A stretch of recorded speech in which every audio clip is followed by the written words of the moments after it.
Je me présente, Jessica Jacobi-Coali, je suis en charge de l'animation du réseau professionnel Coach CoPro à l'Agence parisienne du climat. Bienvenue à tous. Merci de participer à cet événement Solutions Pro qui se fait toujours jusqu'à nouvel ordre, en tout cas en webinaire, en format webinaire. Donc c'est aussi l'occasion pour nous de ne pas perdre le contact et de partager nos connaissances, les innovations. Aujourd'hui, nous recevons Jean-Christophe Grimard, directeur recherche et développement de la société Le Prieuré. Bonjour Jean-Christophe et merci d'avoir répondu positivement à mon invitation. Et nous allons parler de la toiture hydroactif Oasis. Donc, c'est un système qui permet de collecter, de stocker, d'irriguer et de réguler les eaux pluviales. Je n'en dirai pas plus. Ça, je laisse le soin à Jean-Christophe d'en parler. Pour ceux qui ne nous connaissent pas ou peu ou pas très bien, on a mis en place à l'Agence parisienne du climat un accompagnement, un dispositif d'accompagnement pour les copropriétaires, mais également pour les professionnels. La plateforme Coach CoPro, plateforme web gratuite, neutre et indépendante, qui a pour but d'informer, d'accompagner les copropriétaires dans leurs projets de rénovation énergétique, mais également de favoriser les échanges entre professionnels, faciliter l'accès à la formation. On organise également tout au long de l'année un certain nombre d'informations afin de vous tenir informés aussi des innovations, des produits, des retours d'expérience. C'est aussi l'occasion pour vous d'échanger entre pairs. Donc, voilà, on est là aussi pour essayer de faire en sorte que tout le monde se connaisse, que tout le monde soit bien au fait de ce qui se fait en matière de rénovation énergétique en copropriété et mettre en relation l'offre et la demande. Donc les copropriétaires et les amener vers vous. Pour justement qu'on parle de mise en relation, on a créé cet annuaire, l'annuaire Coach CoPro. Donc, je vais toujours vous rapprocher de moi pour avoir un peu plus d'informations, mais c'est un annuaire qui nous avait été aussi fortement demandé par les particuliers qui recherchaient des professionnels qui à même de répondre à leurs besoins, les spécialistes de la copropriété. On vous met en visibilité en tant que professionnel. Donc, sur l'annuaire, on retrouve des bureaux d'études, des architectes, des ingénieurs financiers, des entreprises de travaux, RGE études, RGE travaux, inscrits à l'ordre des architectes, mais également des gestionnaires des gestionnaires de copropriété, donc des syndics, qui ont suivi une formation sur la rénovation énergétique ou qui ont accompagné des copropriétés dans leur projet de rénovation. Donc, n'hésitez pas si vous souhaitez avoir plus d'informations sur l'annuaire ou si vous souhaitez vous affilier, vous rapprocher vers moi, allez directement sur le site grandparis.annuairecoachcopro.com. Je suis la porte d'entrée à l'Agence parisienne du climat pour toutes les informations dont vous auriez besoin. Toujours à travers ce dispositif d'accompagnement Coach CoPro, on met à disposition des copropriétaires, puis globalement des particuliers, du grand public, une carte des copropriétés rénovées dans laquelle on recense l'ensemble des copropriétés qui ont effectué, qui se sont lancées dans un projet de rénovation énergétique. Donc sur cette carte, je vous ai mis le petit lien en bas à droite, vous trouvez l'ensemble des informations sur les copropriétés et en tant que professionnel, vous êtes identifié également. Si vous avez accompagné une copropriété qui s'est lancée dans un projet global, par global, j'entends plusieurs postes de travaux, n'hésitez pas, pareil, une fois de plus, sur votre porte d'entrée, à me solliciter, à m'indiquer si vous ne voyez pas cette référence sur la carte, à m'indiquer, voilà, j'ai une copropriété qui a effectué tel type de travaux, j'aimerais qu'elle soit visible et on en discute, on voit comment, dans quelle mesure on peut indiquer ce projet. Pour information, et après je laisse la parole à Jean-Christophe, la ville de Paris a mis en place l'an dernier une aide à l'audit de 5 000 €, donc notamment pour les bureaux d'études, les architectes qui sont présents. Bienvenue déjà si vous venez d'arriver et je vous informe qu'il y a un chèque de la ville de Paris qui est disponible, donc une aide de 5 000 €. 3 critères à respecter pour la copropriété: être inscrite sur la plateforme Coach CoPro, dont on a parlé, respecter le cahier des charges audit global de l'ADEME, l'Agence parisienne du climat, qui est disponible également sur le Coach CoPro, et avoir recours à un professionnel affilié à l'annuaire. Donc, si vous n'êtes pas affiliés, c'est l'occasion pour vous de vous affilier. Et pour ceux qui sont affiliés, je vous invite très fortement à, à indiquer à vos copropriétés qui vous sollicitent pour ce type de prestation, donc que ce soit audit global ou DTG, de se rapprocher vers l'Agence parisienne du climat, de s'inscrire sur le Coach CoPro, et vous pouvez même me faire remonter les adresses afin qu'on puisse contacter les personnes concernées. Je vous enverrai bien évidemment cette présentation en fin de journée, donc vous allez avoir toutes les informations. Et je vous ai mis une petite slide qui vous concerne un peu moins, mais surtout pour vos copropriétaires qui souhaitent contacter un conseiller, avoir des informations sur comment mener à bien un projet de rénovation ou qui auraient potentiellement des questions pour un projet à l'échelle de leur logement, pour savoir les aides disponibles, les aides financières disponibles, que ce soit pour l'isolation, pour le changement de fenêtre ou un projet de végétalisation, de contacter un conseiller de l'Agence parisienne du climat, donc au numéro qui s'affiche, ou encore directement sur le site Clic Rendez-vous. Je vais m'arrêter là pour cette présentation et je vais passer la main à Jean-Christophe pour développer sa solution Oasis. Merci Jessica et merci à l'agence de me donner la parole. J'espère que tout le monde m'entend bien. Bonjour à tous. Oui, on vous entend bien. Oui, donc, je suis Jean-Christophe Grinard, le responsable recherche et développement donc, de la PME Le Priori. Donc, nous allons lancer la présentation.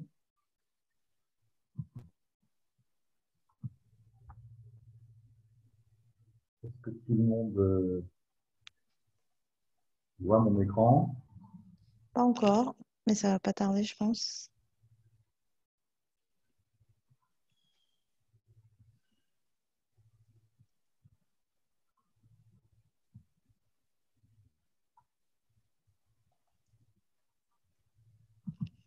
Pour l'instant, ça ne s'affiche pas. Vous êtes bien dans le partage d'écran. En bas.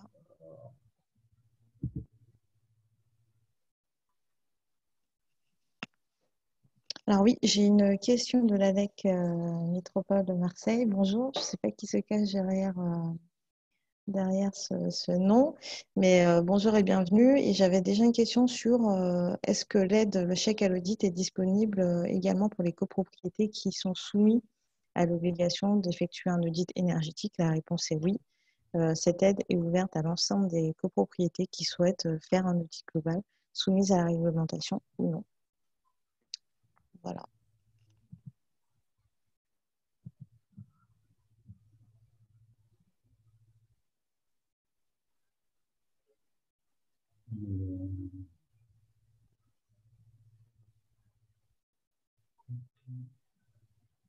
Vous voyez toujours rien?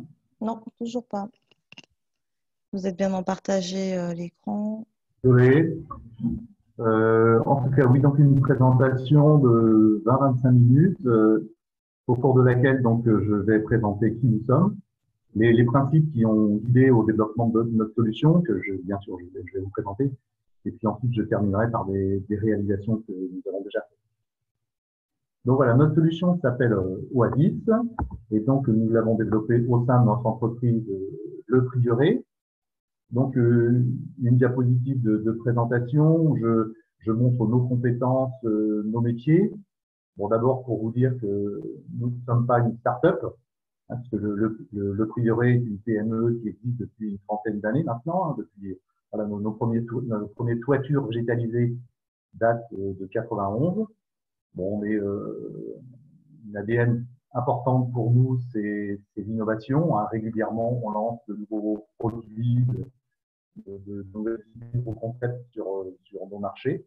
On est intégré dans le développement durable, voilà, parce qu'on ne fait pas que de la végétation, mais on va aussi sur le terrain de la gestion d'eau, donc de l'aménagement durable urbain.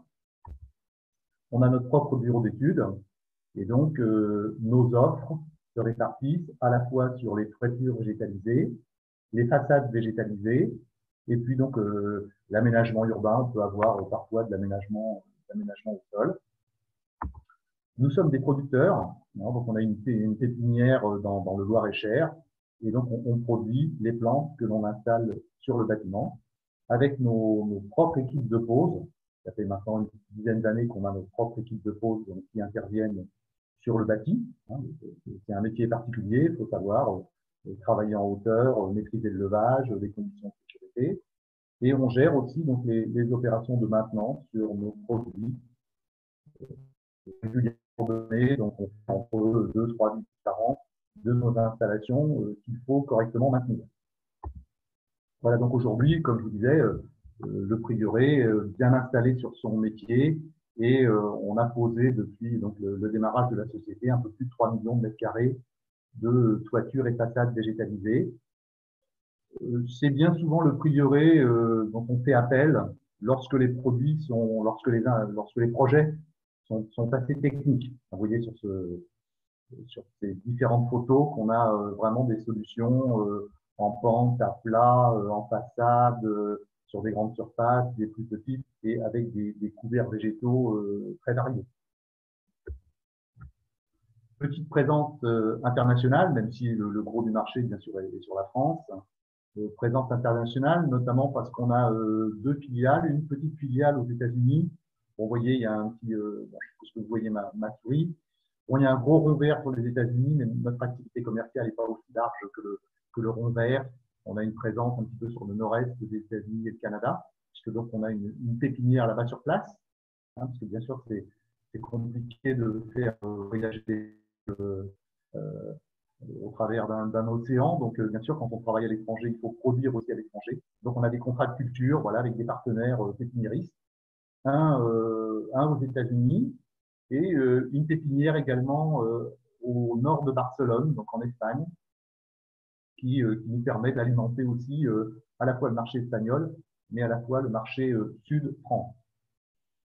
Et puis, donc, pour le reste de l'Europe, on travaille avec des partenariats, des distributeurs, donc voilà, sur différentes régions européennes. Alors Jean-Christophe, excusez-moi de vous couper, il semblerait qu'il y ait un problème au niveau de votre micro. Donc si peut-être vous pouvez vous rapprocher, à moins que ce soit la connexion, vous parlez peut-être légèrement plus fort, c'est peut-être pour ça. D'accord, je vais me rapprocher et parler peut-être un peu plus lentement et un peu plus fort. Voilà, super, merci beaucoup. Donc oui, je dirais que c'est au travers des collectivités, c'est les collectivités qui nous ont sollicité pour mettre un pied dans les enjeux de la gestion d'eau pluviale. Bon, la réflexion qui a été faite, c'est que lorsqu'il pleut, la première surface qu'une goutte d'eau rencontre, c'est un toit. Donc, effectivement, on s'est dit, bah, si dès le toit d'un bâtiment, on peut commencer à gérer l'eau pluviale, ben, plus on est près de la source, mieux c'est. Ça évite d'installer des canalisations, des systèmes en aval. Tâchons de traiter l'eau de pluie le plus tôt possible pour que cette eau de pluie reste une ressource plutôt qu'une pollution. Puisqu'aujourd'hui, c'est vrai, l'eau de pluie vient engorger nos systèmes d'assainissement, saturer nos stations d'épuration et c'est aussi malheureusement un peu. Donc voilà, tâchons par des systèmes installés en amont de traiter cette eau de pluie. Parce que vous l'avez remarqué, nos villes sont de plus en plus imperméables. Hein, vous voyez sur les photos qu'on a en bas à gauche, on peut se poser la question, quand il pleut, où va la pluie? Bon, voilà, en tout cas, elle ne s'infiltre pas dans le sol, mais effectivement, elle va rejoindre les réseaux. Donc, les premières solutions qui sont apparues, hein, c'est des solutions donc, qui renforcent la perméabilité. Tâchons de créer des villes perméables, des villes éponges. Bon, bah, effectivement, c'est tout ce qui concerne les jardins de pluie, les espaces verts, qui, bien évidemment, donc, permettent à la pluie de rejoindre le sol.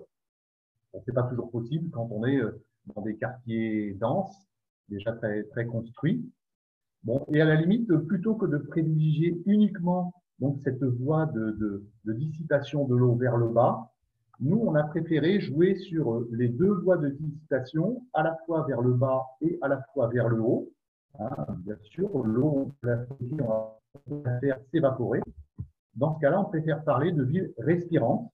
Là, vous voyez, donc cette ressource de pluie, là, on peut effectivement la faire s'infiltrer dans le sol, mais également, elle peut être recueillie par les plantes et permettre le développement des plantes et permettre aussi l'évaporation pour la dissiper. C'est des principes qu'on commence à retrouver dans les règlements de ZAC, les PLU, et notamment donc, dans le plan Pluie Paris, qui effectivement s'appuie sur des notions qui introduisent cette notion de vie restaurante. Alors, un petit mot sur nos solutions globales de végétalisation. Bon, bah, sachez qu'on a toujours, nous, développé au prieuré donc, des produits 4 couches. Il est pour nous indispensable que ces 4 couches se retrouvent dans tous nos systèmes végétalisés. Donc, la première couche, hein, en partant du haut vers le bas, la première couche, c'est le couvert végétal. Donc, il est bien sûr adapté au climat là où on installe la réalisation. Et ce couvert végétal peut être plus ou moins varié avec des hauteurs, des reliefs différents. Donc, bien sûr, cette végétation, elle prend place dans un substrat, un mélange hein, de pierres poreuses, de terre volcanique et de matière organique. Il faut bien sûr alimenter les plantes. Donc, le substrat est certainement l'épaisseur la plus technique, la plus importante, puisqu'il faut à la fois respecter les contraintes du bâtiment, notamment les contraintes de charge. Il ne faut pas que nos substrats soient trop pesants. Il faut retenir l'eau et alimenter les plantes. Donc voilà, donc le substrat est toujours un compromis entre la charge et la bonne alimentation du couvert végétal. Ce substrat, en fait, chez nous, il fait quelques 5-6 cm à minima et il s'appuie sur un filtre. Donc, en fait, une nappe polyester qui va supporter le substrat et éviter que des fines se délitent avec la pluie. Ce filtre est posé sur la couche drainante. Il faut bien sûr éliminer l'eau de pluie. Bon, en l'occurrence, ça c'est de l'eau de pluie qui va aller vers l'aval, vers le bas du bâtiment ou vers les réseaux. En général, donc, ce drainage il est constitué soit par des couches de matériaux poreux drainants. Il faut éliminer l'eau de pluie assez vite. Dit d'argile, on peut aussi avoir des systèmes de treillis métalliques plastiques qui font office de drainage. Donc, dans tous nos systèmes, dans toutes nos solutions, vous retrouvez à minima ces 4 couches. Donc, pour répondre aux enjeux de la gestion d'eau pluviale, donc, nous avons mis au point donc, une toiture qu'on a baptisée Oasis, qui est d'abord une toiture hydroactive où, bien sûr, eau et végétal ont un rôle majeur à jouer. Et je dirais qu'on a associé à notre système un logiciel. On a travaillé avec l'INSA de Lyon pour développer un logiciel de simulation d'aide au développement, d'aide au dimensionnement de la solution. On peut faire tourner ce logiciel donc avec les données climat du site à réaliser et on peut comme ça prédire donc, les performances majeures de nos solutions en termes de ruissellement vers l'aval, en termes d'évaporation, et on peut faire varier les épaisseurs du système pour obtenir des performances en adéquation avec nos exigences locales. On a fait un gros travail de validation expérimentale de cette solution, notamment, donc là aussi, on l'a testé sous différents climats. Donc, on a construit des sites tests, des sites expérimentaux. Bon, et si vous êtes sur Paris, il y en a un qu'on fait visiter régulièrement, il est à Ivry-sur-Seine. Donc, tous les mois, j'organise des visites et vous pouvez voir nos solutions en conditions réelles qui sont installées sur une terrasse très facile d'accès. En tout cas, ces sites ils nous ont permis de faire des mesures en continu. Bien sûr, on a installé des capteurs sur ces différents sites en modélisant nos différents systèmes. Et pendant 2 ans, on a fait des mesures de propriété, de performance en enregistrant les pluies, les rejets, l'évaporation, donc de différentes modalités qui représentent différents systèmes végétalisés ou non d'ailleurs. On a travaillé avec les collectivités sur ces expérimentations et notamment en mairie de Paris. C'est aussi pour ça que j'ai été en contact avec l'agence parisienne du climat. Maintenant, une description de notre solution en vous montrant en découpe les différents composants. Donc, l'objectif de ce dispositif, hein, vous l'avez compris, c'est de valoriser l'eau de pluie. Hein, tant qu'à faire, l'eau de pluie est une ressource, ben, faisons en sorte qu'elle soit toujours une ressource. Donc, à quel niveau va-t-elle être une ressource? Ben, d'abord, au niveau du stockage. Hein, donc, vous voyez, ce système de bac, il permet d'abord de stocker cette eau de pluie. Alors, l'intérêt de stocker l'eau de pluie en bac, c'est d'éviter qu'elle soit en contact avec la membrane d'étanchéité du bâtiment. On va pouvoir préserver ainsi la durée de vie de la membrane d'étanchéité. L'eau n'est pas en contact avec la membrane, mais elle est contenue dans ces sous-bacs.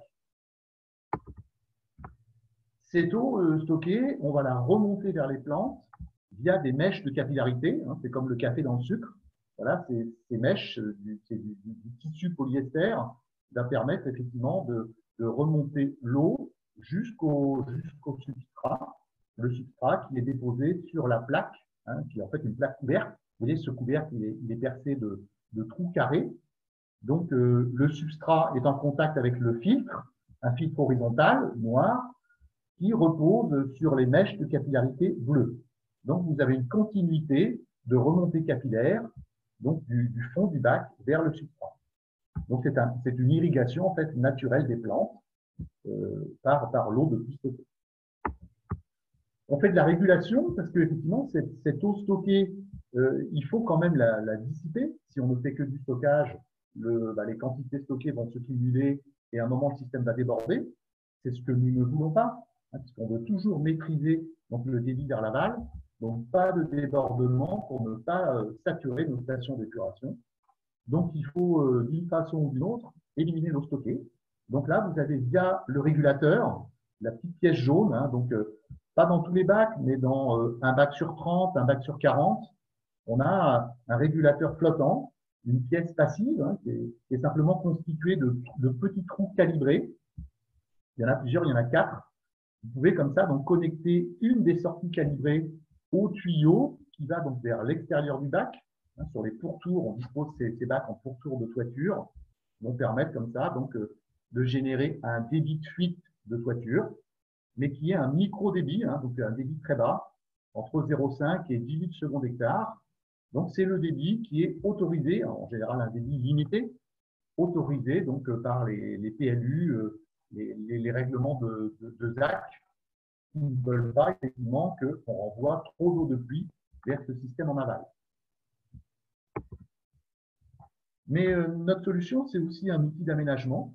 Hein, vous voyez donc sur les exemples que je vous montre, on peut combiner à la fois du végétal, mais d'autres systèmes. Hein. On a là une zone stérile gravillonnée, toujours qui est supportée par le système plaque et bac, comme le platelage en bois que vous voyez sur la photo de droite. Et c'est ce qui nous a permis, donc dans le programme Paris Sculpteur, donc d'équiper l'Opéra de Paris, où on a pu, toujours avec notre système, installer un potager urbain, des toitures maraîchères avec notre confrère Topager. C'est eux qui exploitent la toiture. On a pu justement, en profitant de ces stockages et de cette irrigation naturelle, avoir une production maraîchère intéressante. On complète donc par le système de conception, notre logiciel de conception qui permet de prédire le fonctionnement donc, de l'ensemble de la solution. Bon, je ne vais pas être très exhaustif sur les courbes et sur les chiffres, mais quand même deux, trois notions pour vous montrer les avantages de notre système Oasis. On a comparé aux toitures nues et aux toitures végétalisées classiques. Et vous voyez donc sur le graphe de droite, vous voyez en fait la proportion de pluie qui va être évaporée au cours de l'année. Donc là, c'est la voie de dissipation vers le haut. Bon, ben, on voit qu'une toiture nue, effectivement, elle évapore toujours une petite quantité d'eau quand on a des pluies faibles. Une toiture végétalisée classique, grosso modo, elle évacue vers le haut en évaporation. Hein, c'est les plantes qui vont bien sûr évaporer cette eau. Grosso modo, il y a 45% de la pluie qui est évaporée. Alors qu'avec notre système Oasis, avec les mèches de capillarité, la remontée d'eau de pluie, on élimine en moyenne 80% d'eau de pluie vers l'atmosphère par évapotranspiration. Donc voilà, un des atouts majeurs de notre solution. Si on évapore 80% d'eau de pluie vers le haut, ça veut dire qu'il n'y en a plus que 20% qui va vers le bas, vers les systèmes d'assainissement. Maintenant, en termes d'interception des pluies, c'est nos mesures, interception des petites pluies, on va dire petites pluies et moyennes, inférieures à 16 mm, et les grosses pluies, supérieures à 16 mm. Vous voyez que, par exemple, les toitures végétalisées classiques, si elles interceptent pratiquement 7 pluies sur 10, 7 petites pluies sur 10, par contre, quand on a des grosses pluies, la toiture conventionnelle, elle n'est pas très performante en termes d'interception, puisqu'elle n'en intercepte plus que 3 sur 10. Alors que le système Oasis, il intercepte toutes les pluies, qu'elles soient petites ou fortes. Donc tout est intercepté par le système végétalisé, par le bac de stockage. Même lorsque les pluies sont importantes, bien effectivement, on peut démarrer le régulateur. On va avoir donc une évacuation vers le bas, mais qui est toujours limitée à des débits très faibles. En l'occurrence, ici, les mesures ont été faites à des débits qui n'ont jamais été supérieurs à 2 litres par seconde par hectare. Excusez-moi, je suis parfois un peu technique. Voilà, c'est les seuils qu'on retrouve de temps en temps dans les PLU, dans les documents, dans les règlements de DAC. Donc voilà pour les synthétiser, les objectifs majeurs, les objectifs, les performances hydrauliques de notre solution Oasis comparées aux toitures végétalisées classiques, capacité d'interception, 60% pour les toitures végétalisées classiques, 100% pour Oasis. Oasis, un débit de fuite toujours maîtrisé et toujours très faible, de 0,5 à 10 secondes d'écart, pas de débordement du système, un coefficient de ruissellement de 20%, ça veut dire qu'on envoie vers l'aval que 20% des pluies, alors que c'est pratiquement 50% avec une toiture végétalisée classique. Et puis un effet retard aussi qui est assez intéressant, c'est-à-dire que lorsqu'il pleut, on va retrouver la pluie dans les réseaux une 10-15 heures plus tard, alors que c'était 4-5 heures avec une toiture végétalisée classique. Voilà, donc synthétiser les performances du système Oasis comparé aux toitures végétalisées classiques.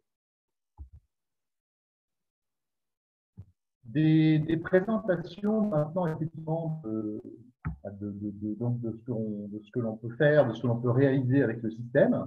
D'abord, effectivement, pour vous montrer qu'on peut comme ça ramener en toiture différentes fonctions, différents usages, et sur tout type de bâtiment et tout type de support.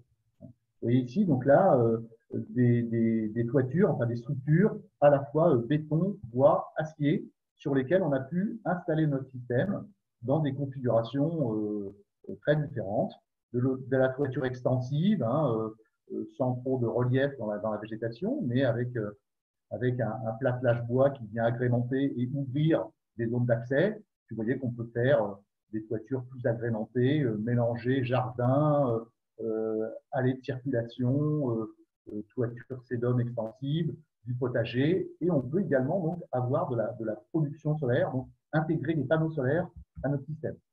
J'en dirai 2 mots un petit peu plus tard. Voilà, donc je vous parlais donc effectivement de l'accès, circulation sur la toiture. Vous voyez ici notre système constitué des bacs et des plaques qui peut recevoir donc des plots, des lambourdes sur lesquels on peut mettre dalles sur flot ou plaques de bois. Bien agréable donc pour ouvrir ces lieux à l'accès et à la circulation. Bien sûr, puisqu'on maîtrise davantage l'eau, donc on peut profiter de cette ressource en eau et donc élargir la palette végétale. Vous voyez ici des exemples, et on peut aller effectivement sur des végétations très variées, colorées, bien sûr toujours liées à l'environnement et au climat, mais les capacités sont bien plus larges. On maîtrise mieux l'eau, on maîtrise mieux le végétal, donc on favorise la biodiversité et on peut permettre la réintroduction de la nature en ville.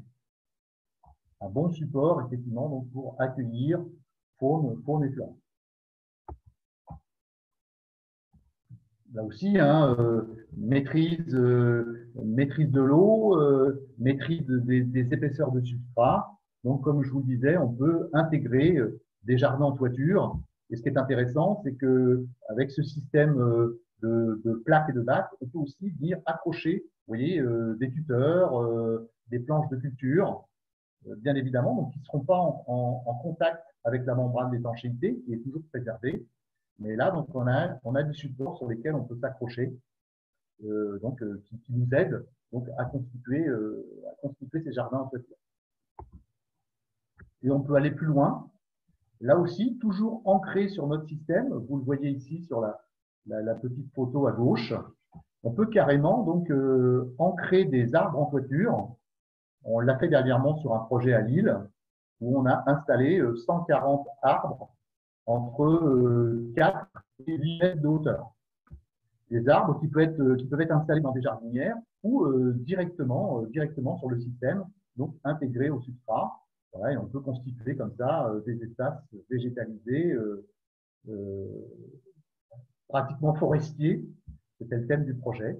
On peut continuer à intégrer dans du platelage. Donc, vraiment un outil d'aménagement très intéressant. Deux diapos sur le système biosolaire, effectivement, où là, on combine à la fois la végétation, la gestion de l'eau et la production d'énergie, puisqu'on vient accrocher sur notre système bac et plaque des panneaux photovoltaïques. Alors bien sûr, là, deux intérêts majeurs. Bah, le premier, c'est que vous pouvez habiller, agrémenter votre installation photovoltaïque en l'intégrant dans la végétation, toujours plus sympathique d'un point de vue visuel. Puis, bien sûr, là, le système n'est pas intégré, enfin, n'est pas fixé à la structure, il est autoporté, donc vous n'avez pas à percer l'étanchéité pour l'installer sur une toiture. Il est montable, démontable très, très facilement. Vous voyez que les pieds des panneaux sont fixés dans les plaques qui couvrent les bases. Donc, l'intérêt est aussi technique, parce qu'effectivement, donc, on peut profiter du rafraîchissement qu'apporte la végétation et le substrat. On profite du rafraîchissement, hein, parce que les panneaux solaires ont toujours tendance à, bien sûr, chauffer l'été et le rendement électrique décroît lorsque les panneaux chauffent. Donc là, rafraîchi par la végétation, rafraîchi par l'évaporation de l'eau stockée, on rafraîchit le panneau et on gagne 15-20% de production électrique l'été. Un petit mot sur le thermique, puisqu'on a fait là aussi des mesures thermiques sur nos sites expérimentaux. Et vous voyez effectivement le premier intérêt de cette protection thermique, c'est d'abord de protéger, de préserver la membrane d'étanchéité. Vous voyez là, donc, sur le graphique, on a des courbes en noir qui représentent l'évolution de la température en toiture entre le jour et la nuit. Donc, la courbe en noir, là, c'est des sondes thermiques qui sont posées directement sur une toiture nue. Vous n'avez pas de système végétalisé. Là, on mesure donc directement la température de la membrane et on voit qu'il y a une grosse variation entre le jour et la nuit. Par contre, cette variation, elle est vraiment atténuée. Hein, lorsqu'on installe notre système OA10, les écarts entre le jour et la nuit sont bien amortis. Et vous voyez qu'avec et sans système, ce gradient de température entre le jour et la nuit, il est très, très diminué, jusqu'à 5 fois plus faible. Ce qui veut dire qu'on préserve la membrane d'étanchéité parce que les matériaux de la membrane n'apprécient peu, supportent peu ce gradient thermique élevé. Autre intérêt majeur donc, du système OA10, c'est que lorsque vous avez donc des journées très ensoleillées l'été, hein, vous avez un rayonnement qui frappe directement la membrane d'étanchéité. Lorsque celle-ci n'est pas protégée, elle monte rapidement en température et on peut avoir des températures entre 60 et 70 degrés. C'est très fréquent l'été. Lorsqu'on a le système d'installer, vous voyez sur la caméra thermique, les couleurs bien sûr changent et effectivement on est jusqu'à 25 degrés plus faible, toujours au niveau de la membrane d'étanchéité, qui est donc rafraîchie par le système, rafraîchie jusqu'à 25 degrés l'été. Donc voilà synthétiser donc les intérêts thermiques du système. Effectivement, donc deux intérêts majeurs, préservation de la membrane d'étanchéité, rafraîchissement l'été. Et je dirais que ces avantages, ils sont d'autant plus importants que les températures sont importantes. Hein. Plus il fait chaud, plus vous allez rafraîchir, plus l'écart de température est important. Je termine par trois réalisations que nous avons faites ici en région parisienne sur donc un espace logistique. Là, on est à Rungis, donc à côté des Halles, et on a sur une plateforme logistique installé notre système sur le restaurant de l'entreprise. Donc à la fois donc pour des exigences de maîtrise du débit de fuite, hein, pour éviter donc d'avoir des rejets vers le réseau important. On a installé notre système, mais aussi donc pour agrémenter, valoriser le bâtiment et permettre de créer un espace de détente pour les employés donc, du site. Autre projet à gauche, on est à Poissy, sur une crèche structure bois, où là aussi, donc on a installé notre système d'abord pour répondre aux exigences de débit de fuite du PLU. Sur le projet de droite, là on est à Nancy, sur l'école des arts à Nancy, on avait là une belle toiture de 1000 mètres carrés. Donc là, également des exigences hydriques, hein, des exigences hydrauliques à respecter, mais il fallait également que la toiture, qui continuait bien sûr à déverser une partie de son eau stockée vers l'aval, la toiture alimentait un bassin végétalisé au sol. Hein, donc vous voyez qu'on peut combiner les intérêts de nos systèmes avec des ouvrages qui sont placés au sol, qu'on peut relier en eau. Donc là, tout au long de l'année, notre toiture, en ajustant le débit du régulateur, on peut alimenter dans des proportions communes donc les ouvrages qui sont installés au sol. Voilà pour dernier exemple avec les toitures maraîchères donc installées sur le toit de l'Opéra Bastille. Vous voyez à la fois à droite, à gauche sur les photos du bas, on a pu constituer donc des espaces cultivés très distincts, hein, avec des légumes très variés, entre des courgettes, des poivrons, des tomates, installation de tuteurs, de planches de culture, tout ça donc favorisé par le système que vous voyez en coupe, et notamment sur la photo en haut à droite, puisque les aspects mis en œuvre sont bien sûr essentiels. Là, c'est un petit détail, mais qui a son importance sur le chantier, c'est qu'on est capable d'amener toutes ces épaisseurs de substrat par soufflage, hein, donc plutôt que d'arriver avec des silos qui sont toujours contraignants à monter avec des engins d'élevage sur plusieurs jours, plusieurs semaines. On peut souffler le substrat à partir de camions. Donc, c'est des camions silos qui sont garés le long du bâtiment. Et on peut comme ça souffler le substrat jusqu'à 7-8 étages, jusqu'à on tire des tuyaux sur 120, 140 mètres pour souffler le substrat en toiture. C'est quand même plus pratique à épandre qu'avec des lead bags qu'on monte en levage. Voilà, dernière d'appôt pour vous dire qu'effectivement, donc notre solution est reconnue technique alternative. Plusieurs personnes en parlaient en ouverture de la session.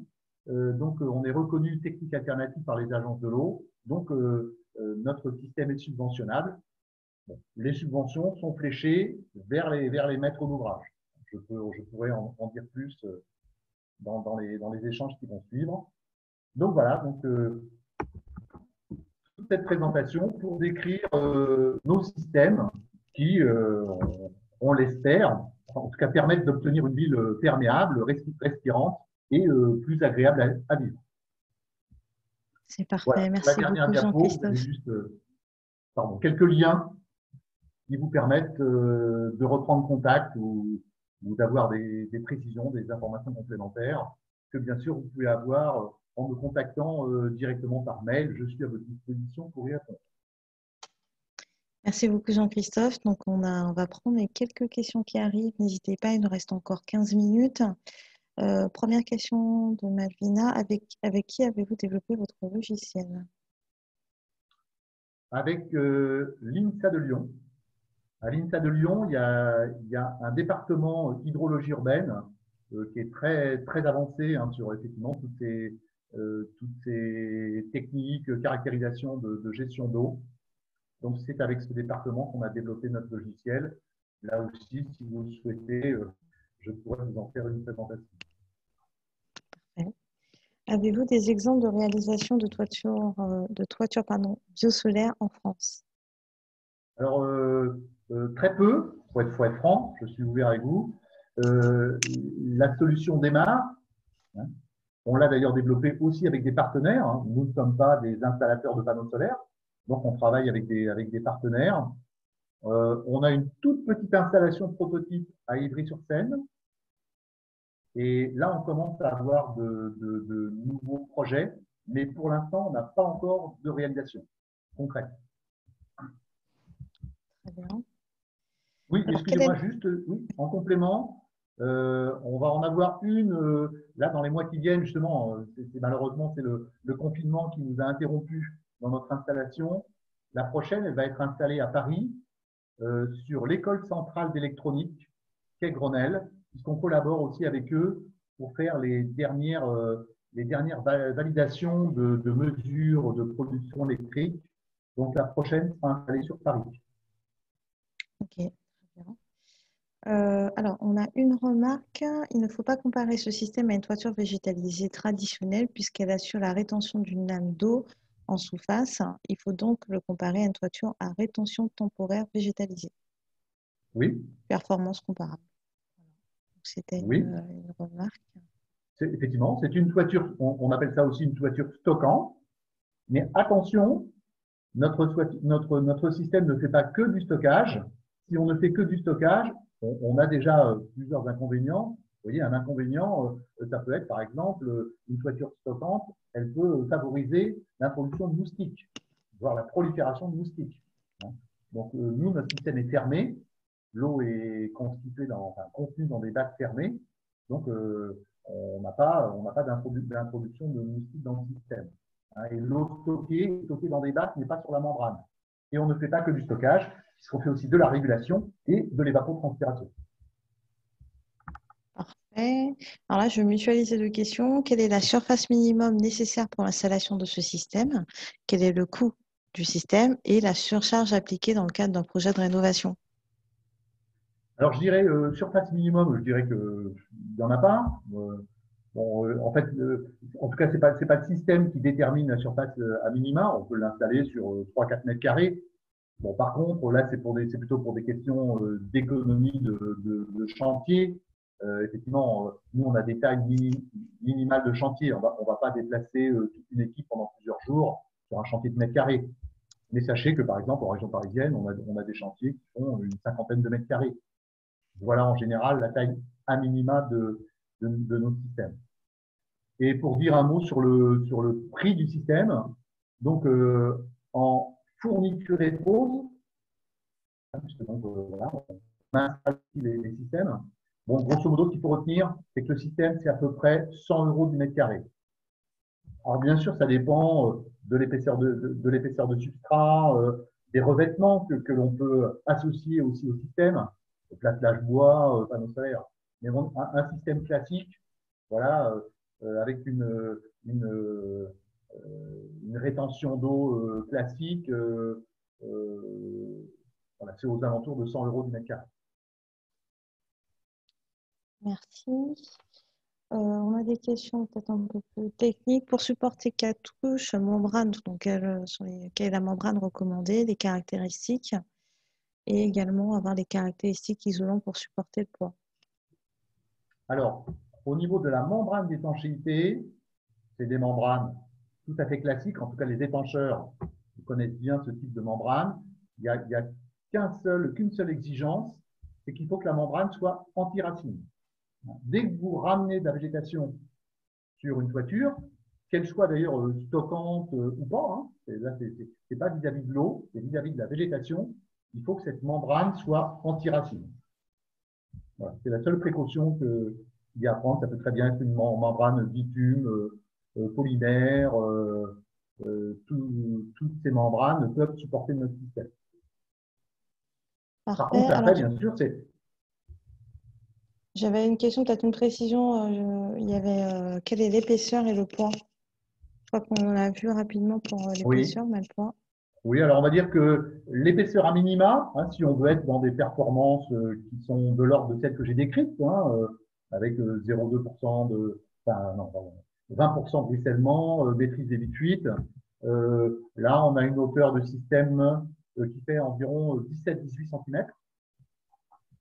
Et pour un poids, alors c'est un poids à saturation d'eau, hein, ça veut dire que le système est complètement saturé d'eau, le sous-bac est plein, le substrat est plein d'eau. Là, on fait 150 kg du mètre carré. D'ailleurs, à titre de comparaison, hein, 150 kg du mètre carré, une toiture classique, pas végétalisée, hein, avec 5-6 cm de gravillon, elle pèse déjà 150 kg. Donc, vous voyez qu'on est très équivalent à des toitures non végétalisées, gravillonnées. Parfait. Est-ce que vous avez des exemples de votre système sur les toitures en zinc à Paris? Alors, non, enfin, j'ai pas d'exemple en mémoire où on est posé directement sur du zinc. Par contre, c'est vrai qu'on a beaucoup de projets de rénovation sur Paris, de surélévation. En tout cas, on a des exemples sur bac acier. Donc, je ne vois pas pourquoi ça serait différent sur des panneaux de zinc. On peut s'installer aussi sur des panneaux de zinc. La seule précaution, bien sûr, qu'il faut prendre, voilà, c'est que cette structure peut supporter les 150 kg au mètre carré. Et autre précaution à vérifier, il ne faut pas que la toiture soit à plus de 10% de pente. Au-delà de 10%, on pourrait avoir des problèmes de glissement. Donc, Ça voilà, répond à votre question, Alice. Est-ce que l'étude est disponible? Vous avez parlé de l'étude réalisée avec l'INSA oui, de Lyon. Est-ce qu'elle est disponible en… oui. Okay. Vous m'envoyez un mail et puis effectivement, je vous adresse la synthèse de l'étude qu'on a menée avec l'INSA. Super. Pour rappel, pour ceux qui sont encore présents, si vous souhaitez recevoir les informations, il faut être inscrit. Donc, si ce n'est pas le cas, je vous invite à revenir sur l'agenda de l'Agence parisienne du climat, insérer votre mail afin de recevoir les présentations. Nous allons reprendre, nous avons encore 3 petites questions. Est-ce qu'il y a des zones stériles à prévoir en périphérie? En toute rigueur, non. Sachant que notre végétation, la zone stérile, elle est prescrite, justement pour des questions de végétation. Il ne faudrait pas qu'il y ait de la végétation dans ces zones stériles en bord d'aquaterre. Mais sachant que la végétation est contenue chez nous dans des bacs, il n'est pas obligatoire d'avoir une zone stérile. Donc, on peut tout à fait pousser le système jusqu'à venir contre les aquaterres et avoir des zones stériles à zéro. Par contre, comme on est constitué de bacs, et que la taille de la toiture n'est pas forcément proportionnelle, enfin, elle ne va pas être proportionnelle exactement à un nombre entier de bacs. Donc, en général, on est poussé sur un aquaterre d'un côté et à l'opposé, on a une zone stérile qui fait 10, 20, 30 cm qu'on peut, par exemple, combler de gravillons. Très bien. Alors, Pour je vois qu'il y rester a une autre question. Oui, bien sûr, hein, au niveau de la pente, bien sûr que le système se pose aussi bien sur des pentes nulles que des pentes faiblement inclinées entre 0 et 10 degrés. Parfait. Et comme on parlait des bacs, donc en quelle matière sont les bacs? Quelle est la durée de vie potentielle du système? Et est-ce que les bacs abîmés ou usagés sont recyclables? Alors oui, les bacs à la fois sont issus de matières recyclées. Hein, c'est du polyéthylène haute densité issu du recyclage. Hein, notre filière, on recycle des bouchons, des capsules de bouteilles plastiques, c'est broyé et c'est donc avec cette matière recyclée qu'on fait nos bacs qui sont aussi recyclables. Effectivement, les bacs endommagés, quand par exemple on reçoit, nous, de notre plasturgiste, quelques bacs endommagés, on les retourne chez le plasturgiste, qui les rebroie, qui les réintègre dans sa fabrication. Mais par contre, pour le produit correct installé, nos toitures bacs, elles ont déjà plus de 20 ans. Bon, et le polyéthylène haute densité est utilisé régulièrement dans d'autres applications au bâtiment et la durée de vie est supérieure à 20 ans. De toute façon, nos produits sont garantis 20 ans. Et nos installations sont garanties 20 ans lorsqu'elles sont conçues, produites par le prieuré, conçues par le prieuré et installées et entretenues par le prieuré. Dans ce cas-là, la garantie 20 ans est valable. Parfait. Il y avait une question sur est-ce que le système, donc est-ce que la solution est validée par les services des eaux de la ville de Paris, qui a une approche basée sur l'épaisseur de substrat et un abattement sur 24 heures? Oui. Alors, je réponds oui. D'ailleurs, dans son règlement, hein, le plan Pluie Paris, vous trouverez dans le guide d'accompagnement du plan Pluie Paris, je connais même la page, hein, en page 74, notre système est cité, référencé donc par la ville de Paris. Il est décrit donc dans le plan Pluie. Alors, concernant les épaisseurs de substrat, nous, effectivement, nos épaisseurs de substrat ne sont pas inférieures à 6 cm. Ça convient bien au plan Pluie Paris. Par contre, là, c'est au niveau des subventions de l'agence de l'eau. Il y a une contrainte d'éligibilité au niveau de la subvention de l'agence de l'eau qui requiert elle, plus de 8 cm ou au moins 8 cm. Quels sont les effets d'ombrage des panneaux solaires sur la végétalisation et sur le fonctionnement hydrique global du système Oasis? Oui, alors effectivement, vous avez raison. Strictement sous le panneau, effectivement, on ne va pas pouvoir développer des plantes, on ne va pas pouvoir développer de la végétation sous le panneau. Mais en général, donc les panneaux solaires sont mis en ligne et on a des lignes accessibles pour un technicien pour l'entretien des panneaux solaires. Donc ça veut dire qu'entre les lignes de panneaux, on laisse en général un petit mètre, 80 cm pour la circulation d'un technicien. Et là, par contre, on peut avoir de la végétation qui va légèrement déborder sous le panneau, mais qui ne va pas aller sous le centre du panneau. D'ailleurs, on a une question. Le système a-t-il un indice sur les besoins habituels en EP, avaloir, trop-plein, etc.? Alors, non. En général, ce qu'on conseille, hein, au moment de la conception et donc de la détermination du nombre d'EP qu'on va mettre sur sa toiture, il faut raisonner comme s'il n'y a pas de système. On se met dans des conditions classiques d'une toiture étanchée directement sous la pluie et on détermine, ma toiture fait 400 mètres carrés, il faut que j'ai 4 descentes pluviales. Donc, je dispose mes descentes pluviales là où je veux. Et notre système, nous, il est simplement rapporté sur voilà, les EP qui ont été conçus et installés. Il n'y a pas d'élément intercalé hein, entre notre système et la membrane d'étanchéité. Il n'y a pas d'élément autre à ajouter.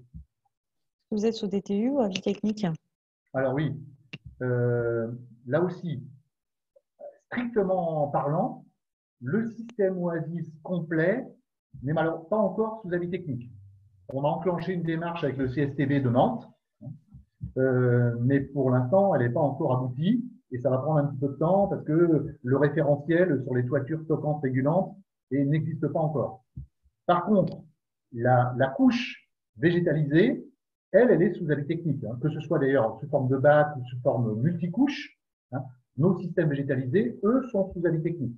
Comme les panneaux solaires que l'on utilise, les panneaux solaires avec les pieds, eux aussi sont sous avis technique, enfin sous ETL. Mais le système global Oasis, pas encore. Très bien. Et est-ce que le remplacement de bac défectueux est aisé? Quelles sont les maintenances à prévoir sur ce type de bac? Alors, habituellement, donc effectivement, on a des opérations d'entretien, mais qui sont des opérations classiques d'entretien d'une toiture végétalisée. On vient d'abord vérifier qu'il n'y a pas de pollution sur la toiture, qu'il n'y a pas d'amas de feuilles, que les descentes pluviales sont toujours accessibles et fonctionnent correctement. on vient vérifier qu'il n'y a pas d'adventices dangereux dans la végétation qui pourrait endommager l'étanchéité. Donc voilà ce que sont nos opérations de suivi d'entretien classique. Oui, par contre, on va aussi regarder l'état des bacs avec le régulateur. Donc c'est juste un contrôle visuel. Par contre, il peut arriver qu'on ait à changer quelques bacs, pas forcément pour des opérations d'endommagement, parce que pour l'instant, la durée de vie des composants est égale aux 20 ans d'un système. Mais par exemple, si vous rajoutez un équipement en toiture, je ne sais pas, 3 ans après, on a mis notre système partout, et puis on vient rajouter une clim. Donc effectivement, on peut assez facilement démonter les bacs. Le plombier vient ajouter sa clim sur la toiture, et nous, d'ailleurs, on peut venir remettre des bacs pour réinsérer l'équipement dans la toiture complète. C'est assez facile de poser, déposer les bacs. Très bien. Et on a deux dernières questions et après on va devoir s'arrêter là. Combien de passages par an? Habituellement, 2 passages par an. En fait, donc c'est au cours des visites d'entretien de la végétation, on va aussi contrôler visuellement donc, le système de régulation pour voir que tout fonctionne. Très bien. Un peu plus la première année, quand on installe la végétation, on fait 3-4 passages. Parfait. Et avez-vous établi un graphique qui permet de connaître le rapport épaisseur au substrat et ou hauteur du bac et poids par mètre carré, au mètre Bien carré? sûr. Oui, vous avez des règles, bien sûr, qui définissent en fonction de la hauteur de substrat. Vous allez augmenter, enfin, plus l'épaisseur augmente, plus vous augmentez votre capacité de stockage et plus vous limitez donc le débit vers le bas. Oui, bien sûr, il y a des règles de calcul relativement simples. 1 cm de substrat, 1 cm de substrat, ça stocke 5 litres d'eau. Ok, parfait. Bah, écoutez, merci beaucoup Jean-Christophe pour votre intervention. Merci pour ces précisions. Merci à vous d'avoir participé à ce webinaire sur la découverte, j'imagine, pour un certain nombre de cette solution Oasis. Afin de recevoir, comme je vous l'ai indiqué tout à l'heure, la présentation, je vous invite, si ce n'est pas fait, à indiquer votre adresse dans l'agenda. Et cette dernière sera envoyée en fin de journée. Merci à vous, merci à tous d'avoir participé. Je vous dis à bientôt en webinaire, toujours en ligne avec moi-même et ou l'un de mes collègues. Merci à tous. Bonne journée. Au revoir. Au revoir.